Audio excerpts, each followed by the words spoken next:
آج ہم ایک ایسے موضوع پر بات کرنے جا رہے ہیں جو ہم میں سے ہر ایک کی زندگی کا حصہ ہے۔ وہ ہے سستی یا کسی کام کو آج کے بجائے کل پر ٹال دینا۔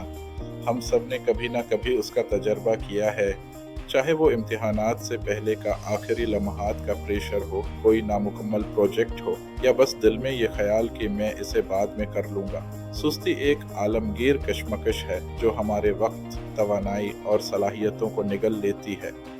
لیکن گھبرائیے مت، کیونکہ اس مشکل سے نکلنے کا راستہ موجود ہے۔ سستی کی جڑوں کو سمجھنا ہی اس سے آزاد ہونے کی طرف پہلا قدم ہے۔ اس جدوجہد کو سمجھ کر ہی ہم اس سے چھٹکارا پا سکتے ہیں۔ ہم سب اپنی زندگی کے کسی نہ کسی موڑ پر سستی کا شکار ہوتے ہیں۔ اس کے پیچھے کچھ گہری سائنسی وجوہات ہیں۔ ہمارے دماغ کا ایک پیچیدہ نظام اس رویے میں اہم کردار ادا کرتا ہے۔ ہمارا دماغ دو اہم حصوں کے درمیان مسلسل مکالمہ کرتا رہتا ہے۔ ایک ہے پری فرنٹل کارٹیکس اور دوسرا لمبک سسٹم۔ یہ دونوں مل کر ہمارے فیصلوں اور جذبات پر اثر انداز ہوتے ہیں۔ پری فرنٹل کارٹیکس ہمارے دماغ کا وہ حصہ ہے جو منصوبہ بندی، فیصلہ سازی اور منطقی سوچ کو کنٹرول کرتا ہے۔ یہ ہمیں طویل مدتی اہداف پر توجہ مرکوز کرنے اور مشکل کاموں کو پورا کرنے میں مدد دیتا ہے۔ دوسری طرف لمبک سسٹم ہمارے جذبات جیسے خوف، پریشانی اور خوشی کا مرکز ہے۔ یہ فوری ردعمل اور لذت کی تلاش میں اہم کردار ادا کرتا ہے۔ جب کوئی کام ہمیں مشکل یا ناخوشگوار لگتا ہے تو لمبک سسٹم اس پر فوراً ردعمل دیتا ہے۔ سستی کا عمل در حقیقت اس وقت شروع ہوتا ہے جب لمبک سسٹم کسی چیلنجنگ یا ناخوشگوار کام کے جواب میں تناؤ کا ردعمل پیدا کرتا ہے۔ ہمارا دماغ اس کام کو خطرے کے طور پر دیکھتا ہے اور اس سے بچنے کی کوشش کرتا ہے۔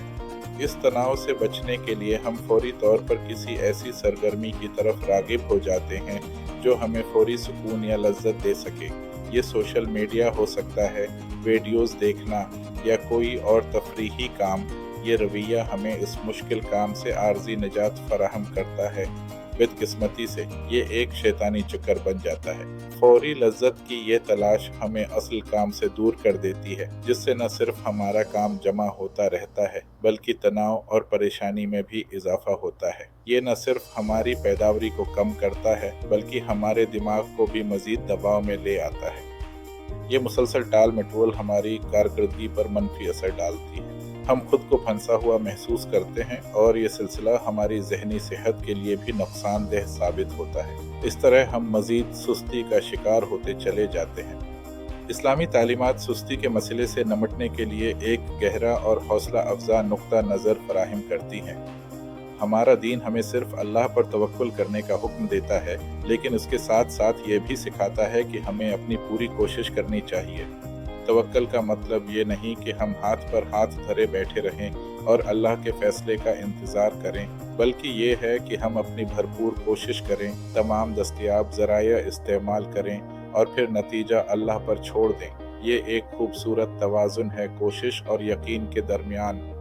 نبی کریم صلی اللہ علیہ وآلہ وسلم کا ایک فرمان ہے، اگر قیامت قائم ہو رہی ہو اور تم میں سے کسی کے ہاتھ میں کھجور کا پودا ہو تو اگر وہ اسے لگا سکتا ہو تو ضرور لگائے۔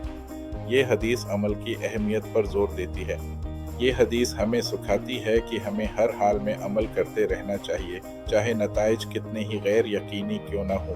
یہ اس بات کی ترغیب دیتی ہے کہ ہمیں آخری لمحے تک اپنی ذمہ داریوں کو پورا کرنا چاہیے۔ اس سے سستی کے لیے کوئی گنجائش نہیں رہتی۔ اسلام ہمیں مستقل مزاجی، محنت اور وقت کی قدر کرنے کی ترغیب دیتا ہے۔ ہمیں ہر کام کو بہترین طریقے سے کرنے کی کوشش کرنی چاہیے اور اپنے وقت کو ضائع نہیں کرنا چاہیے۔ یہ کامیابی کی کنجیوں میں سے ایک ہے۔ وقت اللہ تعالیٰ کی طرف سے ایک انمول تحفہ ہے۔ اسے ضائع کرنا اس تحفے کی ناقدری ہے۔ ہمیں اس وقت کا بھرپور استعمال کرنا چاہیے تاکہ ہم دنیا اور آخرت دونوں میں فلاح حاصل کر سکیں۔ اپنے وقت کا بہترین استعمال کر کے ہی ہم اللہ کی رضا حاصل کر سکتے ہیں۔ ہمیں سستی اور کاہلی سے بچ کر اللہ کی دی ہوئی صلاحیتوں کا صحیح استعمال کرنا چاہیے۔ یہی ایمان کا تقاضا ہے۔ اب جبکہ ہم نے سستی کی سائنس اور اسلامی نقطہ نظر کو سمجھ لیا ہے تو آئیے کچھ عملی حکمت عملیوں پر بات کرتے ہیں جو ہمیں اس پر قابو پانے میں مدد دے سکتی ہیں۔ یہ حکمت عملی ہماری روزمرہ کی زندگی میں تبدیلی لا سکتی ہے۔ जब हम किसी बड़े और मुश्किल काम का सामना करते हैं तो ये अक्सर हमें ज़हनी दबाव में मुब्तला कर देता है और हम सुस्ती का शिकार हो जाते हैं। इस काम को छोटे काबिल इंतज़ाम मराहिल में तकसीम कर दें। ये बिल्कुल एक पहाड़ को तोड़कर छोटे पत्थरों में बदलने जैसा है। मिसाल के तौर पर, अगर आपको एक तवील रिपोर्ट लिखनी है तो पहले दिन सिर्फ उसके मौजू पर तहकीक करें, दूसरे दिन खाका बनाएं, तीसरे दिन तारुफ लिखें और उसी तरह आगे बढ़ें। हर छोटा कदम कामयाबी का एहसास दिलाता है और अगले कदम के लिए हौसला देता है। ये तरीका कार न सिर्फ काम को आसान बनाता है बल्कि उसे कम खौफनाक भी बना देता है। आपको ज़्यादा काबू में महसूस होता है और काम शुरू करना आसान हो जाता है। इस तरह आप सुस्ती की दीवार को गिरा देते हैं। वक्त की मंसूबा बंदी करें। अपने रोज़मर्रा के शेड्यूल में मखसूस औकात को ख़ास कामों के लिए मुख्तस करें। वक्त की मंसूबा बंदी करें। इन औकात को अपॉइंटमेंट समझें जो आपने खुद अपने साथ मुकर्रर की हैं। जब आपने एक काम के लिए वक्त मुख्तस कर दिया है तो फिर इस वक्त में सिर्फ वही काम करें। इस तरीका कार से आपका जहन तैयार हो जाता है कि अब इस मखसूस वक्त में फ़िलहाल काम करना है। ये इंतशार से बचाता है और आपको ज़्यादा मुनज़्ज़म बनाता है। आपकी तवज्जो एक ही मकसद पर मरकूज़ रहती है। कैलेंडर या प्लानर का इस्तेमाल करें ताकि आप अपने टाइम ब्लॉक्स को देख सकें और उन पर अमल कर सकें। वक्त की ये मंसूबा बंदी आपको सुस्ती से बचने और अपनी पैदावारी को बढ़ाने में मदद देगी। ये आपके वक्त का बेहतरीन इस्तेमाल यकीनी बनाता है। हिकमत अमली 3, ज़हन साजी पर अमल करें। ज़हन साजी का मतलब है मौजूदा लम्हे में रहना और अपने ख़यालात और एहसासात को बग़ैर फ़ैसला किए मुशाहिदा करना। जब आपको सुस्ती का एहसास हो तो उसे पहचानें और उसकी वजूहात पर गौर करें। ये आपको सूरत हाल को समझने में मदद देगा। सुस्ती के एहसास को तस्लीम करें लेकिन उसके बहाव में बह न जाएं। अपने आप से पूछें कि आप क्यों टाल मटोल कर रहे हैं। क्या ये काम बहुत मुश्किल लग रहा है? क्या आपको खौफ है? इस सवाल और जवाब के अमल से आप अपने दिमाग को सुस्ती से हटाकर काम पर मरकूज कर सकते हैं। अपने आप को मौजूदा काम पर वापस लाने के लिए गहरी सांसें लें और अपने मकसद पर दोबारा तवज्जो दें। ज़हन साजी आपको अपने अंदरूनी डर और परेशानियों से निपटने में मदद देती है। ये आपको अपने जज्बात पर काबू पाने का हुनर सिखाती है। एक मुसलमान के लिए अल्लाह पर तवक्कुल और उससे दुआ मांगना सबसे बड़ी ताकत है। जब भी आपको सुस्ती का सामना हो या किसी काम को शुरू करने में मुश्किल महसूस हो तो अल्लाह से मदद तलब करें। ये आपके ईमान को मजबूत करता है। अपने दिल से दुआ करें कि अल्लाह आपको ताकत, इस्तिकामत और हिम्मत अता फरमाए ताकि आप अपने कामों को अच्छे तरीके से अंजाम दे सकें। अल्लाह सुब्हाना व तआला से रहनुमाई और तौफीक मांगें कि वो आपके लिए आसानियाँ पैदा करें। कुरान व हदीस में बहुत सी दुआएं मौजूद हैं जो मुश्किल औकात में पढ़ी जाती हैं।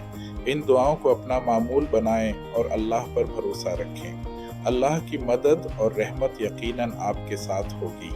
छोटी छोटी कामयाबियों पर खुद को इनाम देना मुसब्बत रवैये को तक़वियत देता है। जब आप एक छोटा कदम मुकम्मल कर लें या अपने मुकर्ररा काम का कुछ हिस्सा मुकम्मल कर लें तो खुद को छोटा सा इनाम दें। ये आपको मज़ीद आगे बढ़ने की तरगीब देगा। ये इनाम कोई भी हो सकता है।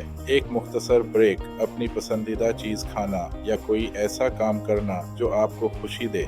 ये हमारे दिमाग को सिग्नल देता है कि काम मुकम्मल करना एक अच्छी और फ़ायदेमंद चीज़ है। इस तरह आप सुस्ती के चक्कर को तोड़कर पैदावारी और मुस्बत आदतों को फ़रोग़ दे सकते हैं। ये आपके काम करने के तरीके में एक खुशगवार तब्दीली लाएगा। ये इनाम का निज़ाम आपकी मेहनत को मज़ीद काबिल कदर बना देता है। सुस्ती एक आदत है जिसे तोड़ा जा सकता है। ये एक ऐसी जंग है जिसे जीता जा सकता है। याद रखें, आप में वो सलाहियत मौजूद है कि आप अपने अहदाफ को हासिल कर सकें और अपनी ज़िंदगी को भरपूर तरीके से गुजार सकें। वक्त एक फ़ानी तोहफ़ा है। ये हमें अल्लाह की तरफ से दिया गया एक मौका है ताकि हम कोशिश करें, आगे बढ़ें और अल्लाह के करीब हो सकें। हर लम्हा अहम है और उसे बेहतरीन तरीके से इस्तेमाल किया जाना चाहिए। अपनी किस्मत को सुस्ती की वजह से ताख़ीर का शिकार न करें। आज ही से शुरू करें। आज जो काम आपने सोचा है उसे मुकम्मल करके ही आप अपनी मंजिलों की तरफ गामज़न हो सकते हैं। अपनी सलाहियतों को सुस्ती की जंजीरों में जकड़ कर न रखें। तवक्कुल के साथ साथ अमल की अहमियत को समझें और अपने वक्त का एहतराम करें। यह आपकी ज़िंदगी में एक मुसब्बित इनक़लाब ला सकता है। अपनी तकदीर में ताख़ीर न करें, आज से शुरू करें। सुस्ती पर काबू पाएं, अपनी सलाहियतों को आज़ाद करें। वक्त एक इमानत है, उसे मकसद के साथ पूरा करें। अमल कुंजी है, ईमान रहनुमा है। मेरी दुआ है कि अल्लाह सुब्हाना ताला हम सबको सुस्ती पर काबू पाने की हिम्मत और ताकत अता फरमाए। हमें ऐसी ज़िंदगी गुजारने की तौफीक दे जो मकसद से भरपूर हो और जिसमें हम अपनी बेहतरीन सलाहियतों का इजहार कर सकें। आमीन। अल्लाह हमें हमेशा अपने नेक कामों में साबित कदम रहने की तौफीक अता फरमाए। शुक्रिया। अगर आपको ये वीडियो मुफीद लगी हो तो इसे आगे ज़रूर शेयर करें, शायद किसी और की ज़िंदगी में भी खैर का सबब बन जाए। कमेंट्स में मुझे ये भी लिखना कि आपको कौन से उसूल सबसे ज़्यादा मुतासिर करते हैं और अगली वीडियो में आप कौन सा टॉपिक देखना चाहते हैं। मिलते हैं इंशाअल्लाह अगली वीडियो में, तब तक के लिए इजाज़त दें। आपसे दुआ की दरख्वास्त करता हूँ।